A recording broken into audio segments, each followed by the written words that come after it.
Bayangkan seorang pelatih asing yang tidak hanya datang membawa strategi, tetapi juga tekad. Ia rela meninggalkan negaranya, mempelajari budaya Indonesia lewat buku, media sosial, bahkan berencana tinggal menetap di tanah air.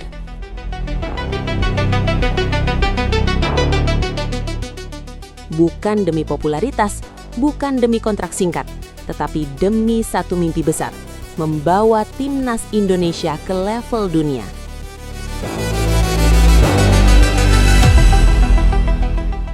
Di saat pelatih sebelumnya lebih sering pulang pergi, sosok ini justru ingin menyatu dengan masyarakat, memahami mental pemain, dan merasakan langsung tekanan supporter Indonesia.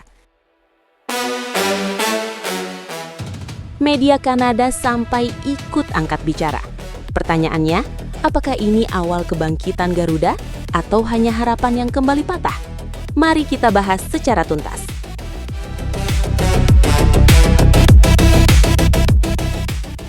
Media internasional kembali menyoroti sepak bola Indonesia. Kali ini sorotan datang dari media ternama Kanada, The Canadian Press, yang membahas sosok pelatih baru timnas Indonesia, John Herdman. Namun, yang dibahas bukan hanya soal taktik, strategi, atau skema permainan di lapangan. Sorotan utama justru tertuju pada keseriusan Herdman dalam memahami budaya Indonesia, pendekatan kemanusiaan, serta visi jangka panjang yang jarang dimiliki pelatih asing sebelumnya. Menurut laporan The Canadian Press, John Herdman secara aktif mempelajari budaya Indonesia melalui buku dan media sosial.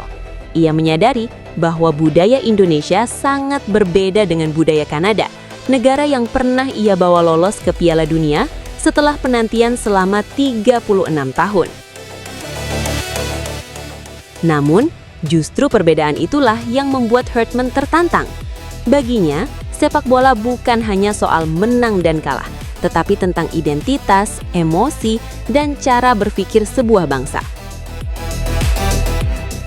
Herdman percaya, tanpa memahami kebiasaan, nilai, dan karakter masyarakat lokal, seorang pelatih tidak akan pernah benar-benar terhubung dengan pemain maupun supporter. Dalam pernyataannya yang dikutip The Canadian Press, Herdman menegaskan bahwa mempelajari budaya Indonesia adalah hal yang sangat penting baginya.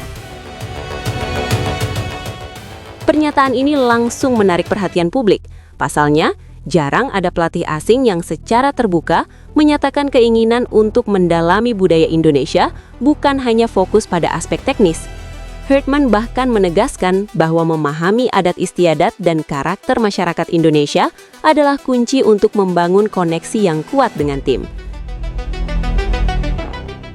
Menurutnya, tanpa koneksi emosional, tidak akan ada fondasi kuat untuk membangun tim nasional yang kompetitif.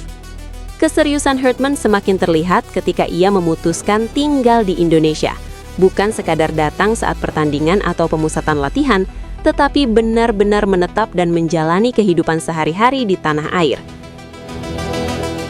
Keputusan ini menjadi pembeda paling mencolok dibandingkan pelatih sebelumnya, Patrick Kluivert, yang tidak menetap di Indonesia. The Canadian Press secara halus menyinggung perbedaan pendekatan ini. Media tersebut bahkan menyayangkan bahwa performa timnas Indonesia justru mengalami penurunan di era kepelatihan Patrick Kluivert. Meski datang dengan nama besar sebagai legenda sepak bola dunia, hasil di lapangan dinilai tidak sejalan dengan ekspektasi publik. Salah satu kritik utama adalah struktur staf kepelatihan yang dinilai terlalu gemuk. Banyaknya asisten justru membuat komunikasi tidak efektif, pengambilan keputusan lambat, dan pemain menerima terlalu banyak instruksi yang berbeda. Belajar dari situasi tersebut, John Herdman menegaskan dirinya tidak akan mengulang pendekatan yang sama. Ia memilih membawa tim pelatih yang lebih ramping, efektif, dan membuka ruang kolaborasi dengan pelatih lokal. Menurutnya, tim pelatih yang terlalu besar justru bisa menghambat proses, memperumit koordinasi, dan membingungkan pemain. Disinilah publik mulai melihat perbedaan filosofi yang cukup tajam. Jika sebelumnya timnas Indonesia identik dengan pendekatan instan dan mengandalkan nama besar, maka di era Herdman arah pembangunan mulai bergeser ke sistem jangka panjang. The Canadian Press menegaskan bahwa Hartman datang dengan target yang tidak kecil. Ia secara terbuka menargetkan timnas Indonesia masuk 100 besar FIFA dan bahkan lolos ke Piala Dunia 2030. Target ini memang terdengar sangat ambisius. Namun bagi Hartman, target besar justru diperlukan untuk mengubah mental, standar, dan cara berpikir seluruh ekosistem sepak bola. Media Kanada mengingatkan bahwa Hartman bukan sosok sembarangan. Ia adalah pelatih yang berhasil mengubah wajah sepak bola Kanada dan membawa mereka kembali ke Piala Dunia setelah absen selama 36 tahun. Kini, misi serupa ingin ia jalankan di Indonesia. Dalam wawancaranya, Hartman juga menilai bahwa Indonesia memiliki potensi yang sangat besar. Negara besar, populasi besar, dan talenta pemain yang melimpah menjadi modal utama. Ia bahkan melihat banyak kesamaan antara Indonesia dan Kanada, termasuk peluang melalui pemain diaspora. Namun, Hartman mengingatkan, pemain diaspora bukan solusi instan. Mereka harus menyatu dengan pemain lokal dan bermain untuk satu identitas yang sama, yaitu Timnas Indonesia. Meski membawa optimisme, Hartman juga sadar tantangan di Indonesia sangat besar. Tekanan publik, ekspektasi supporter, serta sorotan media dan netizen bisa menjadi ujian mental tersendiri.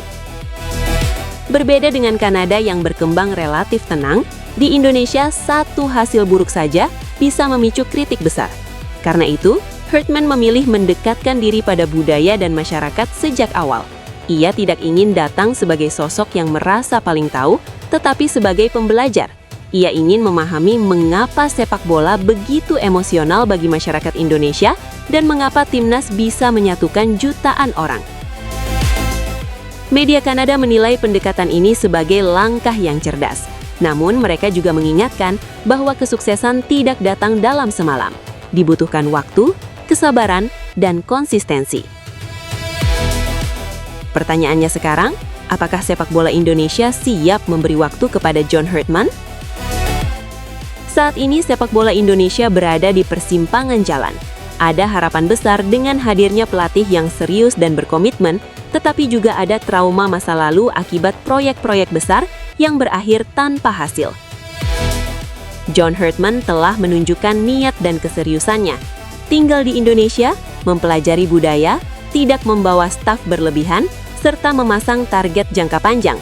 Namun pada akhirnya, sepak bola akan menjawab segalanya di lapangan. Menurut kalian, apakah John Hartman adalah sosok yang tepat untuk membawa timnas Indonesia ke level dunia?